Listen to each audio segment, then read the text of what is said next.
Grillen Sie gerne? Ja, Und ist es nur Männerdomäne oder darf die Frau mitgrillen? mitgrillen selbstverständlich, ja. Aber sagen hat schon er. Nein, weder noch. Wir grillen nicht gerne und schon dementsprechend nicht oft. Weil wir nicht viel Fleisch essen. Ja, ein schönes immer. Ja, ich schon, aber die Arbeit des Grillens hat der Mann und der hat keine Freude mit dem Einheizen. Da haben wir ein kleines Feuerproblem. Ich grille nie, Warum? weil ich keinen Garten habe. Und was kommt da auf den Grillteller? Ja, alles durch die Bank, von Würst angefangen über Koteletts bis Fisch, auch alles, was man halt so kauft oder hat. Ja. Auch in diesem verregneten Sommer? Ja, da sind wir jetzt ein bisschen im Verzug. Es fehlt uns jeder Tag, aber es kommen ja wieder schöne Tage und da wollen wir doch hoffen, dass es gut weitergeht. In diesem Sommer, ja, wir haben schon viel gegrillt. Was kommt denn da auf den Grillteller?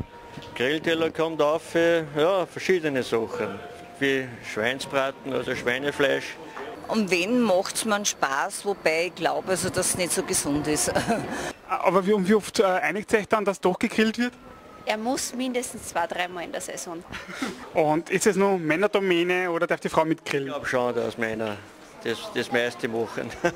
Ja. Man kann aber auch Kohlrabi oder ähnliches grillen. Ja, das haben wir noch nicht gemacht, okay. Und der Salat würde wahrscheinlich durchs Grillrost sausen. Und das Gemüse wird bei uns gedünstet werden. Ja. Aber ansonsten, glaube ich, leben Aber wir recht riechen ordentlich. es gerne. Vom Nachbarn. Die grillen nämlich total gerne.